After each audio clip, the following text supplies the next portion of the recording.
ये कहानी है चीन की, उस भूमि की जिसे खुद उसके लोग मध्य साम्राज्य कहते हैं। इसकी शुरुआत हजारों साल पहले हुई, जब पीली नदी और यांगत्जी नदी के किनारे मानव सभ्यता ने पहली बार आंखें खोलीं। यहाँ के लोगों ने पत्थरों को तराशना सीखा, आग को वश में किया और पहली बस्तियां बसाईं। इन शुरुआती समाजों में कुछ महान राजा हुए, जिन्हें लोग देवता मानते थे।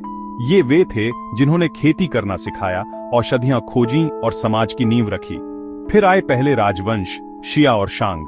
शांग शासकों ने कांस्य की अद्भुत कलाकृति बनाना सीखा और भविष्यवाणी के लिए जानवरों की हड्डियों पर अपनी लिपि लिखी, जो आज भी हमें उनकी कहानियां सुनाती हैं।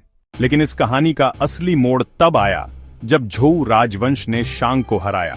झोउ ने एक क्रांतिकारी विचार दिया, स्वर्ग का जनादेश। उन्होंने कहा कि राजा इसलिए शासन करता है क्योंकि स्वर्ग ने उसे यह अधिकार दिया है, लेकिन अगर वह अत्याचारी हो जाए तो स्वर्ग उसे छोड़ देता है और किसी और योग्य व्यक्ति को यह जनादेश दे देता है। यह सिद्धांत आने वाली सदियों तक चीन की राजनीति का आधार बना रहा। झोउ राजवंश का शासनकाल बहुत लंबा था, लेकिन अपने अंत के दिनों में यह बिखर गया। यह वह समय था जब चीन छोटे छोटे राज्यों में बंट गया, जहां हर दाइम्यो, सामंती स्वामी अपने राज्य का विस्तार करने के लिए लड़ रहा था। इसे युद्धरत राज्यों का काल कहते हैं। यह एक ऐसा दौर था जहां तलवारें और धोखे आम थे, लेकिन इसी अराजकता में चीन के महानतम दार्शनिकों का जन्म हुआ। कन्फ्यूशियस ने सामाजिक सद्भाव, परिवार के प्रति सम्मान और शिक्षा के महत्व पर जोर दिया। उनका मानना था कि एक नैतिक समाज ही एक मजबूत राष्ट्र बना सकता है। उनके विचार चीन की आत्मा बन गए। दूसरी ओर लाओ त्से ने प्रकृति के साथ सामंजस्य में रहने का मार्ग दिखाया, जिसे ताओ कहते हैं। उन्होंने कहा कि असली शक्ति विनम्रता और सादगी में है, और फिर कुछ ने कठोरता का मार्ग चुना। उन्होंने कहा कि केवल सख्त कानून और केंद्रीकृत शक्ति ही चीन को एकजुट कर सकती है। यह तीसरा विचार ही था जिसने चीन की नियति बदल दी। इस अराजक काल का अंत एक निर्दयी लेकिन दूरदर्शी शासक ने किया। उसका नाम था छिन्न शी हुआंग। उसने हर राज्य को जीत लिया और खुद को चीन का पहला सम्राट घोषित किया। वह अपने साम्राज्य को हमेशा के लिए अमर बनाना चाहता था। उसने सभी भार, माप और लेखन को मानकीकृत किया ताकि पूरा देश एक ही धागे में बंध जाए।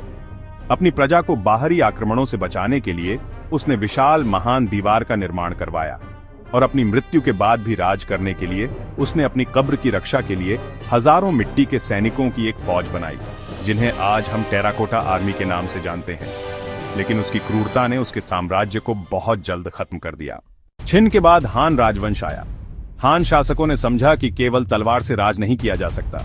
उन्होंने छिन की क्रूरता को छोड़कर कन्फ्यूशियस के सिद्धांतों को अपनाया और चीन को एक बार फिर शांति और समृद्धि की राह पर ले गए। हान का शासनकाल चीन का स्वर्ण युग था। इसी युग में कागज का आविष्कार हुआ और दुनिया का सबसे बड़ा व्यापारिक मार्ग, रेशम मार्ग, खुला, जिसने चीन को मध्य एशिया, भारत और यूरोप से जोड़ा। लेकिन इतिहास का पहिया घूमता रहा। हान के बाद एक बार फिर अराजकता का दौर आया, जिसे 3 राज्यों के काल के रूप में याद किया जाता है।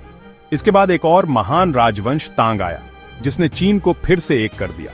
तांग साम्राज्य अपनी भव्यता, कला और संस्कृति के लिए जाना जाता है। इसकी राजधानी चांगान, जो आज शियान है, दुनिया का सबसे बड़ा और सबसे शानदार शहर था। तांग चीन एक खुला और बहुसांस्कृतिक समाज था, जहां कविताओं, संगीत और विदेशी व्यापारियों का स्वागत होता था। तांग के बाद सोंग राजवंश आया, जो अपनी तकनीकी क्रांति के लिए प्रसिद्ध था। इसी युग में बारूद, मुद्रण कला और दिशा सूचक यंत्र का विकास हुआ, जिन्होंने न केवल चीन बल्कि पूरी दुनिया का इतिहास बदल दिया। सोंग की समृद्धि भी बाहरी आक्रमणों से नहीं बचा पाई। उत्तर से मंगोलों की एक विशाल आंधी आई, जिसके नेता कुबलई खान ने पूरे चीन को जीत लिया और युआन राजवंश की स्थापना की। मंगोलों का शासन कठोर था, लेकिन इसने चीन को एक विशाल यूरेशियन व्यापार नेटवर्क का हिस्सा बना दिया। इसी दौरान यूरोपीय यात्री मार्को पोलो ने चीन की यात्रा की और उसकी भव्यता का वर्णन किया। मंगोलों को अंततः चीनी विद्रोहियों ने उखाड़ फेंका और मिंग राजवंश ने सत्ता संभाली। मिंग शासकों ने चीनी शासन को बहाल किया और अपनी महानता को फिर से स्थापित किया। उन्होंने झेंग हे जैसे महान खोजकर्ताओं को दुनिया की सबसे बड़ी समुद्री यात्राओं पर भेजा, लेकिन फिर अचानक उन्होंने दुनिया से खुद को बंद कर लिया। इस अलगाव का कारण चीनी अभिजात वर्ग का अहंकार था, जिसने बाहरी दुनिया को खतरा माना।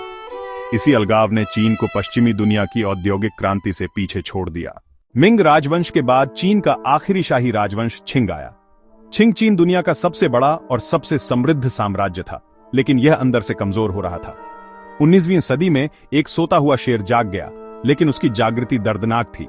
ब्रिटेन जैसे पश्चिमी देशों ने चीन पर व्यापार के लिए दबाव डाला, और जब चीन ने मना किया तो उन्होंने अफीम युद्ध थोप दिया। चीन हार गया और उसे कई असमान संधियों पर हस्ताक्षर करने पड़े। हांगकांग को ब्रिटेन को सौंप दिया गया और चीन अपमान की सदी में प्रवेश कर गया। इस अपमान और आंतरिक विद्रोहों ने छिंग राजवंश को पूरी तरह से खोखला कर दिया। 1911 में क्रांति सफल हुई और 2000 साल पुराना शाही शासन समाप्त हो गया। लेकिन यह एक नई कहानी की शुरुआत थी, जो और भी जटिल थी। देश गृहयुद्ध में बंट गया, जहां दो शक्तियां सत्ता के लिए लड़ रही थीं, माओ जेडोंग के नेतृत्व वाली कम्युनिस्ट पार्टी और चियांग काई शेक के नेतृत्व वाली राष्ट्रवादी पार्टी। इसी बीच जापान ने चीन पर हमला कर दिया, जिससे दोनों पार्टियों को कुछ समय के लिए हाथ मिलाना पड़ा। आखिरकार गृहयुद्ध में कम्युनिस्टों की जीत हुई। 1941 में माओ जेडोंग ने जनवादी गणराज्य चीन की स्थापना की घोषणा की।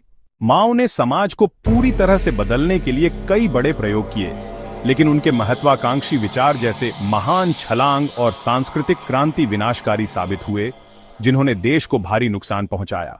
माओ की मृत्यु के बाद देंग शियाओपिंग ने सत्ता संभाली। उन्होंने चीन को एक नई दिशा दी। उन्होंने सुधार और खुलेपन की नीति अपनाई। उन्होंने पूंजीवाद को अपनाया और धीरे धीरे चीन को दुनिया के लिए खोल दिया। यह एक ऐतिहासिक फैसला था। लाखों लोग गरीबी से बाहर निकले और चीन दुनिया की फैक्ट्री बन गया। हालांकि यह आर्थिक स्वतंत्रता राजनीतिक स्वतंत्रता के साथ नहीं आई। 1980 में तियानमेन चौक पर लोकतंत्र की मांग कर रहे छात्रों के विरोध को सरकार ने क्रूरता से दबा दिया। आज का चीन एक विरोधाभासों से भरा देश है। एक तरफ यह एक ऐसी महाशक्ति है जिसके पास दुनिया का सबसे तेज रेल नेटवर्क और सबसे उन्नत तकनीक है। दूसरी ओर यह एक ऐसा राष्ट्र है जो अपने इतिहास की विरासत और कठोर नियंत्रण के बीच संतुलन बनाने की कोशिश कर रहा है। ये एक ऐसी कहानी है जो हमें सिखाती है कि सभ्यताएं कितनी लचीली और मजबूत हो सकती हैं, और कैसे एक राष्ट्र अपने अतीत से सीखकर एक शक्तिशाली भविष्य का निर्माण कर सकता है।